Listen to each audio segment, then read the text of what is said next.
بسم اللہ الرحمن الرحیم۔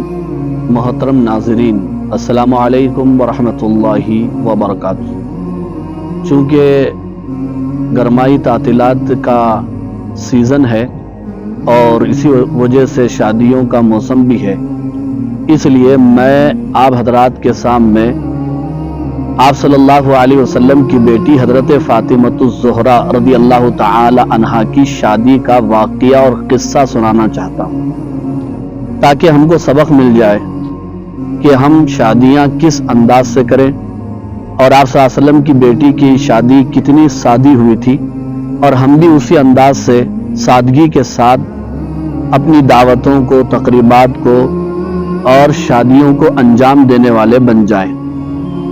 آپ صلی اللہ علیہ وسلم کی بیٹی حضرت فاطمہ الزہرا رضی اللہ تعالی عنہا کی شادی کا واقعہ اور قصہ یہ ہے کہ سب سے پہلے حضرت ابوبکر، حضرت عمر اور دیگر صحابہ اکرام رضوان اللہ تعالی علیہم اجمعین نے حضور کو نکاح کا پیغام دیا، لیکن آپ نے ان حضرات کی عمر بڑی ہونے کی وجہ سے قبول نہیں فرمایا۔ اس کے بعد حضرت ابوبکر، حضرت عمر رضی اللہ تعالی عنہ نے خود حضرت علی سے کہا کہ تم جا کر حضور اکرم صلی اللہ علیہ وسلم سے حضرت فاطمہ رضی اللہ تعالی عنہ کے سلسلے میں نکاح کے بارے میں بات چیت کرو۔ حضرت علماء اکرام بیان فرماتے ہیں کہ حضرت علی رضی اللہ تعالی عنہ آپ صلی اللہ علیہ وسلم سے بات چیت کرنے کے لیے مسجد نبوی میں گئے۔ وہاں پر آپ صلی اللہ علیہ وسلم تشریف فرما تھے۔ حضرت علی شرما کر خاموش تھے۔ حضور نے خود پوچھا کہ حضرت علی سے کہ تم کیوں آئے ہو، کیا بات ہے؟ حضرت علی نے کہا کہ اللہ کے رسول، میں حضرت فاطمہ سے نکاح کرنا چاہتا ہوں۔ تو اللہ کے نبی صلی اللہ علیہ وسلم نے صرف اتنا فرمایا، انشاءاللہ۔ پھر آپ نے حضرت علی سے پوچھا کہ تم شادی تو کرنا چاہتے ہو، لیکن اس کے لیے تمہارے پاس مال کیا ہے؟ حضرت علی نے کہا کہ میرے پاس کیا ہے، صرف ایک زرہ یعنی لوہے کا ڈریس اور لباس جو جنگ کے میدان میں اپنی حفاظت کے لیے، ایک فوجی کی اور سپاہی کی حفاظت کے لیے کام آتا ہے، وہ ہے، اور دوسری چیز وہ گھوڑا ہے۔ اللہ کے نبی صلی اللہ علیہ وسلم نے فرمایا گھوڑا تو یہ اللہ کے راستے میں کام آنے والی چیز ہے، زرہ کو البتہ تم بازار میں جا کر کے بیچ دو۔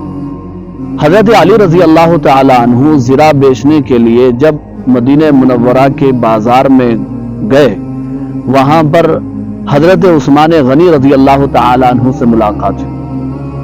حضرت عثمان غنی رضی اللہ تعالی عنہ نے پوچھا حضرت علی سے کہ علی تم ادھر کیسے آ گئے؟ حضرت علی نے کہا کہ بات دراصل یہ ہے کہ میں نے اللہ کے نبی سے حضرت فاطمہ کا ہاتھ مانگا اور شادی کا پیغام دیا، اللہ کے نبی نے قبول فرما لیا، اور میں اپنی شادی کے اخراجات کے لیے اپنی زرہ بیچنے کے لیے یہاں بازار میں آیا۔ حضرت عثمان غنی رضی اللہ تعالیٰ عنہ نے پوچھا کہ اس زرہ کی کیا قیمت ہے؟ حضرت علی نے فرمایا کہ 480 درہم ہے۔ حضرت عثمان غنی نے کہا کہ ٹھیک ہے، میں خرید لیتا ہوں، اور 480 درہم حضرت عثمان غنی رضی اللہ تعالیٰ عنہ نے حضرت علی کو دے دیا۔ حضرت علی وہ 480 درہم میں اپنی زرہ کو فروخت کرنے کے بعد واپس جانے لگے۔ حضرت عثمان غنی نے حضرت علی رضی اللہ تعالیٰ عنہ کو بلا کر کہا کہ یہ زرہ بھی تم لے لو، اس لیے کہ یہ اللہ کے نبی کی بیٹی کا رشتے کا مسئلہ ہے اور خرچہ عثمان غنی اٹھائے گا۔ حضرت علی بڑے خوش ہوئے، واپس اللہ کے نبی کی خدمت میں پہنچے اور پورا واقعہ بیان فرمایا۔ تو اللہ کے نبی نے کہا کہ ٹھیک ہے، اس سے تم خوشبو خرید لو۔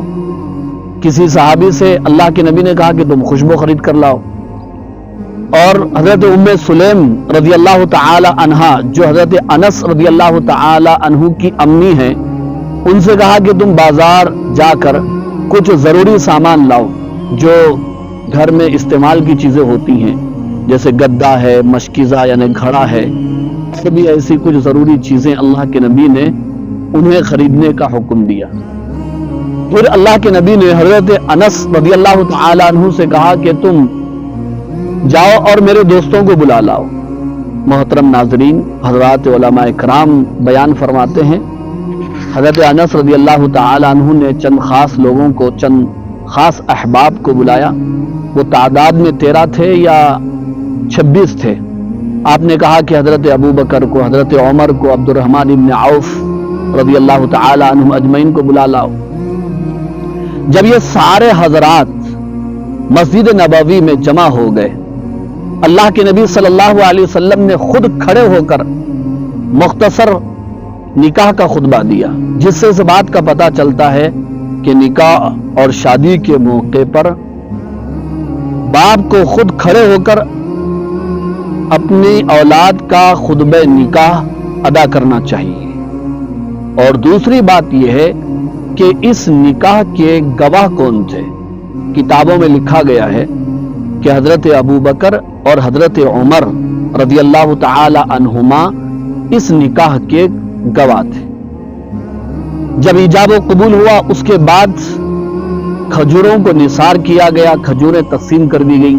اللہ کے نبی صلی اللہ علیہ وسلم نے اس جوڑے کو برکت کی دعا دی. پھر اس میں ایک مرحلہ مہر کا بھی آتا ہے. لوگ عام طور پر یہ سمجھتے ہیں کہ ہم نقد مہر دے رہے ہیں تو لڑکی پر، لڑکی کے والدین پر، لڑکی کے خاندان پر احسان کر رہے ہیں. نہیں، حضرت علی رضی اللہ تعالی عنہ نے حضرت فاطمہ الزہرا رضی اللہ تعالی عنہا کو مہر دیا تھا 1 کلو 32 تولے تقریباً چاندی تھی. یہ مہر فاطمی کہلاتا ہے اور یہی مہر دینا دراصل سنت مہر ہے. اب یا تو اتنی چاندی ہی دے دو دلہن کو، اپنی بیوی کو مہر کے اندر، یا پھر اس کی قیمت جو چل رہی ہے فی الحال وہ قیمت ادا کر دو. اس کے بعد رخصتی کا مرحلہ آیا. اللہ کے نبی صلی اللہ علیہ وسلم نے حضرت عائشہ رضی اللہ تعالی عنہ اور حضرت ام سلمہ رضی اللہ تعالی عنہ، دیگر صحابیات جو موجود تھی گھر کے اندر، حکم دیا کہ رخصتی کی تیاری کرو. ان صحابیات نے رخصتی کی تیاری فرمائی اور جب تیاری ہو گئی اللہ کے نبی صلی اللہ علیہ وسلم وہاں پر خود پہنچے. حضرت ام سلمہ رضی اللہ تعالی عنہ کی زبان سے نکل گیا، اے کاش کہ آج خدیجۃ الکبریٰ رضی اللہ تعالی عنہ جو حضرت فاطمہ کی ماں تھی وہ زندہ ہوتی. بس یہ جملہ نکلنا تھا کہ آپ صلی اللہ علیہ وسلم بھی رونے لگے اور دیگر جو صحابیات وہاں پر موجود تھی وہ بھی رونے لگی. ایک سما بن گیا، کیونکہ بیٹی بیٹی ہوتی ہے، جگر کا ٹکڑا ہوتی ہے. جس وقت بیٹی کی رخصتی ہوتی ہے تو اس وقت ماں باپ پر کیا گزرتی ہے وہی ماں باپ جانتے ہیں جنہوں نے اس طرح اپنی بیٹیوں کو رخصت کیا ہے. اس طرح حضرت فاطمہ الزہرا رضی اللہ تعالی عنہ کا نکاح اور شادی حضرت علی رضی اللہ تعالی عنہ سے ہو گئی. پھر دوسرے دن حضرت علی رضی اللہ تعالی عنہ نے اپنا ولیمہ فرمایا، بالکل سادگی انداز میں. نہ کوئی اس کے اندر شور شرابہ تھا، نہ حشم و قدم تھے، نہ نوکر چاکر تھے، نہ کر و فر تھا. آسمان کی نگاہوں نے دیکھا دونوں جہاں کے سردار سید الکونین رحمت عالم صلی اللہ علیہ وسلم کی یہ بیٹی اور یہ داماد ہے. اتنے سادے انداز میں نکاح ہو گیا، شادی ہو گئی. یہ نکاح، یہ شادی پوری دنیا کے لیے ایک بہت بڑا سبق ہے، آئیڈیل. جب دونوں جہاں کے سردار کی بیٹی کی شادی اس طرح سادے انداز میں ہو سکتی ہے تو ہم کیوں نہیں کر سکتے؟ ہم کیوں اپنے پیسوں کو پانی کی طرح بہا رہے ہیں؟ اپنے پیسوں کو خرچہ کیوں کر رہے ہیں؟ بڑے شرم سے ایک بات کہنا پڑتا ہے، مٹی پر لے کر، سود پر قرضے لے کر کے، جھوٹی شہرت کے لیے، جھوٹے نام و نمود کے لیے شادیاں کی جا رہی ہیں، بارات لائی جا رہی ہے اور ولیمے کے اندر بیجا چیزیں کی جا رہی ہیں، پٹاخے چھوڑے جا رہے ہیں، ویڈیوگرافی کی جا رہی ہے. تو اس طرح کیوں اللہ کے نبی صلی اللہ علیہ وسلم نے فرمایا ان اعظم النکاح برکتن ایسرہ مؤونتن، کہ سب سے زیادہ برکت والا نکاح اور شادی وہ ہے جس کا خرچہ سب سے کم ہو۔ تو چونکہ شادیوں کا موسم اور سیزن چل رہا ہے، اسی مناسبت سے میں نے آپ کے سامنے حضرت فاطمہ رضی اللہ تعالی عنہ، جو ہمارے نبی کی چوتھی آخری اور سب سے چھوٹی چہیتی لاڈلی بیٹی ہے، جنت کی عورتوں کی سردار ہے، جنت کی عورتوں کے سردار کی جو عورت ہے، ان کا نکاح اس سادے انداز میں ہو سکتا ہے، تو پھر ہم بھی سادے انداز میں کیوں نہیں کر سکتے؟ کیوں خرچ کر رہے ہیں اور کیوں قرضے اٹھا رہے ہیں، کیوں پریشان ہو رہے ہیں؟ دعا فرمائیے اللہ تعالیٰ سے، اللہ تعالیٰ ہمیں سادگی کے ساتھ اپنی اولاد کا نکاح اور شادی کرنے کی توفیق عطا فرمائے۔